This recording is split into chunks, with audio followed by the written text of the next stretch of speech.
Madami na tayong mga bidyong na itampok sa inyo patungkol sa mga daan na pwede nyong daanan papunta ng Kabikulan. Marami-rami na rin tayong mga bypass road na natuklasan. Yung iba ay kapaki-pakinabang at yung iba naman ay choice mo na lang kung dito ka dadaan. Pero sa totoo lang, ang pinakamagandang gawin para mas mapabilis ang iyong biyahe at makarating kang ligtas sa iyong pupuntahan ay preparasyon sa sarili, tanuhing maigi ang ruta bago ka umalis sa iyong panggagalingan upang maiwasan ang aksidente at aberya sa daan dahil mababaliwala ang mga magagandang ruta na iyong madadaanan kung ikaw mismo ay hindi handa sa haba ng biyahe na kailangan mong malampasan. Galing tayo ngayon mga probinsya ng San Juan, Batangas, sa mga ginagawa natin mga video mga probinsya na papuntang Bicol, marami yung mga nagtatanong sa atin kung saan daw yung pinakamalapit na way kapag bibiyahe ka ng Bicol at manggagaling ka sa parting Batangas mga kaprobinsya. Actually mga kaprobinsya, marami namang way papunta ng Bicol, pero depende pa rin kung saan kayo manggagaling sa part ng Batangas. Kagaya natin mga probinsya na galing tayo ng San Juan, Batangas, ayun, at ito Yung parang may tuldok na yan na kulay blue, yan yung ating location ngayon kung saan nandyan yan sa may kanto ng Eco-Tourism Road, yung may kulay blue na guhit na yan, yan yung Eco-Tourism Road papunta ng Lucena. At yun namang parang gray na papunta dun sa may Candelaria, yan naman yung daan kung saan tayo galing. Ang tawag yan naman sa daan na yan ay Rosario San Juan Candelaria Road. Yan, yung kulay gray na yan. At kung titingnan natin dito sa mapa, sa Google Maps, yung daan na yan ay diretso yan papunta ng Rosario. Ayan. At papunta ng Batangas City, San Jose. May daan na rin dyan papuntang Lipa. At sa may San Juan din yan, meron din yan daan. Meron din yan daan papunta dito sa may bandang Laia, Batangas, At yan, kung manggagaling kayo mga kaprobinsya sa mga bayan na yan, sa may Rosario, San Juan, Batangas City, ay magandang dumaan dito mga kaprobinsya sa may Eco-Tourism Road. Yun, kaya kung sakaling manggagaling kayo sa mga bayan na nabanggit ko, mga kaprobinsya, sa mga lugar na yon, ay ito na yung pinaka-best nyong way dito sa may San Juan, Rosario, Candelaria Road.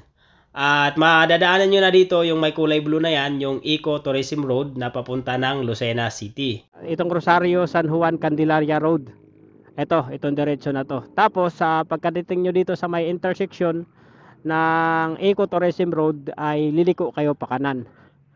Yan. Pero kung halimbawa man ay manggaling kayo ng bandang Lipa, Tanawan, Talisay, mas maganda kung doon na kayo dumaan sa may San Pablo, Laguna. Papasok ng Chaong, diretso na yun, Candelaria, Sariaya, Lucena, sa Maharlika Highway na kayo dumaan. Pero since na nandito na tayo, ito yung i-share ko sa inyo mga probinsya, itong Eco-Tourism Road. Yan, liko lang tayo dito mga probinsya. Di pa? Yan, ito yung Eco-Tourism Road mga kaprobinsya. Dire-diretso lang to. Madali mo tong makikita mga kaprobinsya kasi parang wala namang ibang intersection na bandang kanan kapag manggagaling ka sa may San Juan, Batangas at papunta ka ng Candelaria, Makikita mo lang tong na to, intersection na to. Yung layo nito mga probinsya ay 24 kilometers hanggang doon sa may Lucena City, 24 kilometers, tapos kakanan kayo kapag nandun na kayo sa pinakadulo nitong bypass road na ito. Yan. May vlog na tayo dito dati, kaso lang hindi naman talaga ito yung pinaka natin, kaya marami yung naguluhan nun na hindi natin nasabi kung anong kalsada itong dinaanan natin, kasi yung priority nating binablog nun, yung ginagawang kalsada sa may Lucena City na ang lusot ay Dalahican na, sa may unahan na ng Lucena. Pero dito tayo dumaan, kaso lang hindi natin masyadong naipaliwanag kung ano yung kalsada na dinaanan natin. At ito ngayon yung Eco-Tourism Road mga kaprobinsya, Yan. Kapag papunta ka ng Bicol, ay ito yung pinaka-best way mo sa nadaan kapag manggagaling ka sa may San Juan, Laia, Rosario, ano pa ba, Batangas City, mga kaprobinsya. Yan. Ito yung pinakamaganda mong daan na pwedeng daanan. Saka hindi sira-sira yung kalsada rito, mga kaprobinsya. Ano lang, tama lang, hindi naman siya ganun kakinis. Hindi rin siya sira-sira, you know. At kung sakali man na gabi kayo dumaan dito, mga kaprobinsya, halimbawa lang, gagabihin kayo or gabi yung biyahe nyo at dito kayo dadaan, ay hindi din dito nakakatakot kasi hindi naman ito liblib, hindi naman ito yung tipong dumadaan ka sa pinaka mga bundok-bundok, kagaya sa mga ibang bypass road, ganon. Dito ay talagang literal na ano lang to, parang highway lang na dumadaan ka lang sa mga kabahayan. Ayan, oh. Oh, di ba? At bukod dito, mga kaprobinsya, ano, ay may mga magagandang tanawin din dito, mga palayan. Tapos matatanaw mo yung bundok na yan, ayun, no. Hindi ko sure kung anong bundok yan. Yan ba yung Mount Banahaw? Ayun, no.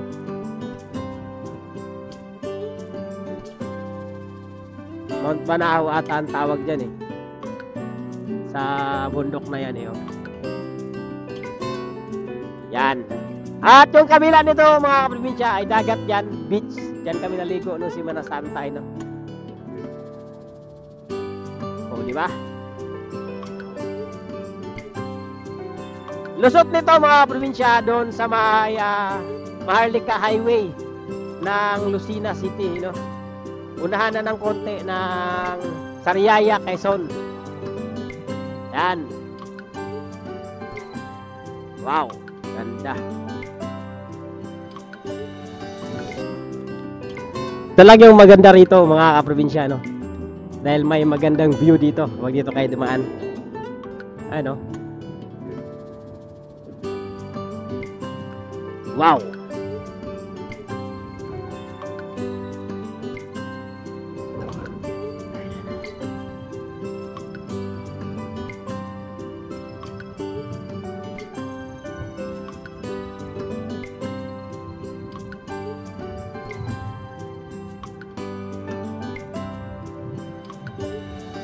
At kung napansin nyo, mga kaprobinsya, napakaluwag ng kalsada, o napaka ganda ng kalsada. Halos wala tayong makasabay na papunta ron. Mga nakakasalubong meron. Kaya kahit magpatakbo ka dito ng bilis na gusto mo, pwede, mga kaprobinsya, pero mag-ingat ka lang. Yan, o. Wow. Wala nang gas, mga kaprobinsya. Kailangan nating magpagas. Baka maubusan tayo.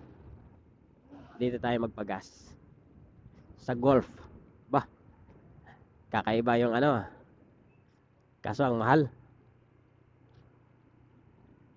Pero no choice tayo, baka hindi na tayo makita ng gasoline station doon. Pagas na tayo dito.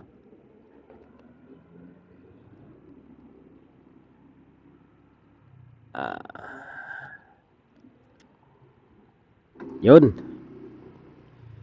Pagas tayo ng 150, mga kaprobinsya, baka hindi tayo maabot. Mahaba-haba pa tong ecotourism road, eh. Baka wala na tayong madaanan na gasoline station dun sa unahan. Sayang yung mga palay, mga kaprobinsya, oh. Dumapa dahil sa bagyo. Mga resort na dito, mga kaprobinsya, yan, oh. Mga resort yan. Papasok dun, resort. Wow. Ang lalaki ng ilaw dito, mga kaprobinsya, yun, oh. Siguro pagdating ng gabi, ang liwanag dito. Dapat tagos na hanggang doon, no. Wala, eh. Dito lang din. Ay, no, Dalampasigan Beach. Diyan kami pumasok nung naligo kami noon, eh. Sa Dalampasigan. Kapag kailangan nyo ng mga resort, mga kaprobinsya, mga resort na kailangan nyong maligo, ganyan, dito marami, mga kaprobinsya, no. Kaso lang, hindi nga lang ganun kaputi yung buhangin nila dito, no. Ano lang, parang semi-brown. Pero mura lang yung mga cottage, mura lang dito. Parang nasa 500 o 300 lang ata yung kami naligo. Pero depende siguro sa resort na papasukan nyo. Pero yung sa amin, 500 lang yung ano nun, maganda na, malaki pa. Kita nyo ba yung mga ilaw, mga probinsya? Ang lalaki ng ilaw eh, oh. Solar. Ayun, oh. Sana dire-diretso na yan hanggang doon sa pinakadulo, simula umpisa.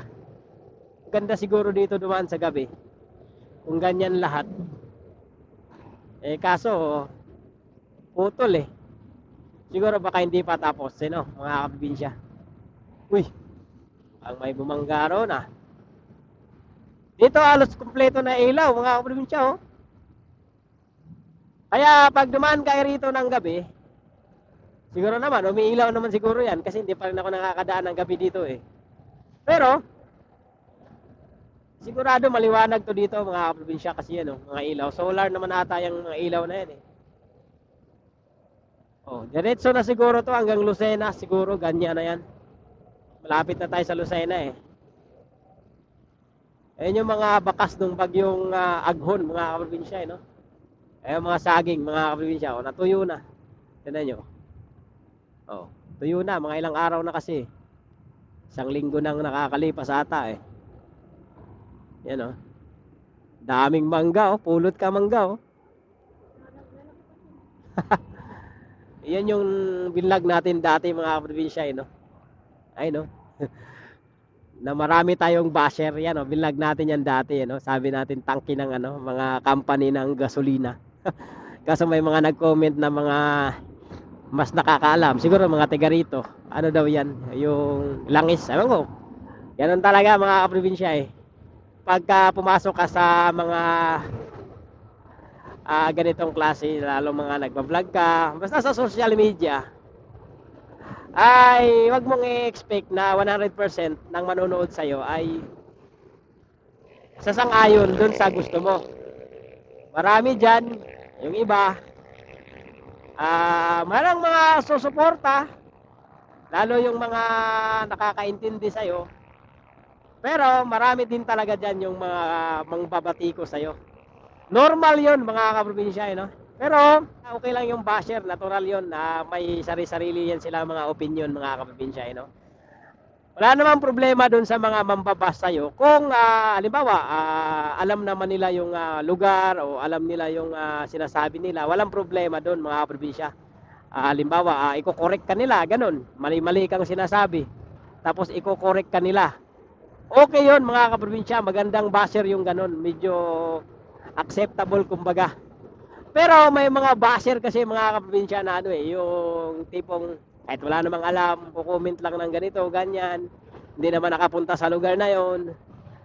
Para bang mas marunong pa doon sa nakakapunta. Kaya minsan yung mga iba, hinahayaan ko na lang mga kaprobinsya. Kaya mas maigi, mag thumbs up ka na lang. Okay? Diyan tayo nag-vlog mga kaprobinsya. Pag may time tayo, diyan naman tayo dadaan mga kaprobinsya. Tingnan natin kung tapos na yung tulay diyan kasi may tulay yan diyan eh.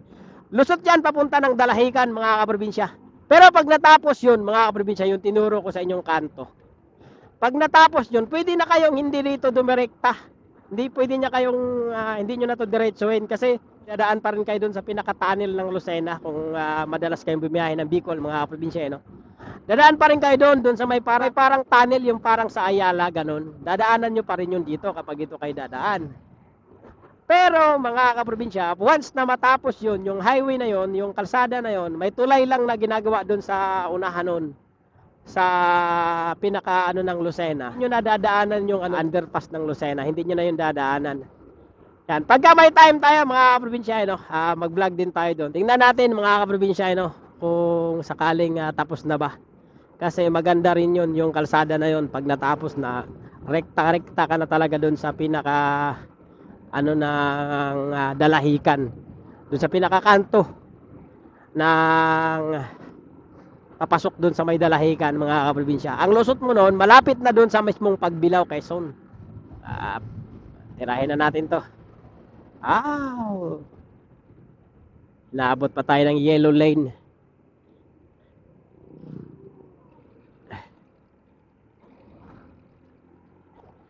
Bawal mag-overtake pagka yellow lane. Pero ito lang mga kaprobinsya, katanungan sa inyong lahat din, no? Sa lahat ng rider o kahit sa mga nakasasakyan. Ano lang mga kaprobinsya, no? Honest question and honest answer lang. Kapag may solid yellow lane, siyempre, alam mo na yan mga kaprobinsya, bawal overtake. Diba mga kaprobinsya? Pero kung halimbawa, open na open naman mga kaprobinsya, wala kang kasalubong, tapos yung nasa unahan mo mabagal, comment down below nga kayo dyan mga kaprobinsya kung ano yung ginagawa nyo. Sa mga riders dyan, sa mga nakasasakyan, o kahit sa mga nagtatracking. Halimbawa lang, solid yellow lane, tapos may tricycle dyan sa unahan mo. Tapos open na open yung pinakaunahan, walang katao-tao, straight. Masunod nyo kaya yon mga kaprobinsya? Wala, curious lang ako kung ano yung gagawin nyo, no? Ako sigurado alam nyo na yung sagot kung ano yung ginagawa ko. Yan mga kaprobinsya, ito na. Ito yung Sariaya Bypass Road. Yan yung dulo. Yan yung dulo ng Sariaya Bypass Road. Yan, may vlog din tayo dyan dito ng isang araw. Yan, ito na. Diretso lang mga kaprobinsya. Wala ka namang ibang lilikuan dito maliban doon sa pinaka-Maharlika Highway lang. Yan. Pagdating mo dito sa may palang circle ng Lucena. May circle dito mga kaprobinsya. Yan, no? Yan, parang dambana ng Lucena. Yan, papasok na ng bayan ng Lucena yan. Pero wag kang lumiko dyan kasi bayan niya ng Lucena. Pero kung sa Lucena ka lang, dyan ka na pumunta. Pero kung pabiyahe ka ng Bicol, ay wag ka dyan kasi matatagalan ka dyan. Diretso ka lang. Yan, diretso ka lang dito. Malapit na lang to mga kaprobinsya, mga 1 kilometers o 800 meters na lang simula dun sa may circle ng Lucena. Dito na yon mga kaprobinsya. Ito na yung pinaka lusutan yan na Maharlika Highway. Ayun, no? Kita nyo ba yan? Yung Manila at saka Bicol na sign na yan. Kapag kumanan tayo dyan, yun, no, yung kinananan ng close van, ay papunta na yan ng Bicol. Diretso na yan, Atimonan, Pagbilao, Gumaka, Lopez, diretso na yan hanggang Bicol. At pag kumaliwa ka naman dyan, ay papunta naman yan ng Metro Manila. Okay? Kung nagustuhan nyo mga kaprobinsya yung ating vlog, ay paki-like and share na lang ng ating video, no? Siyempre, kung hindi ka pa nakasubscribe, mag-subscribe ka na mga kaprobinsya para maging update ka sa ating mga video kung saan man tayo pupunta.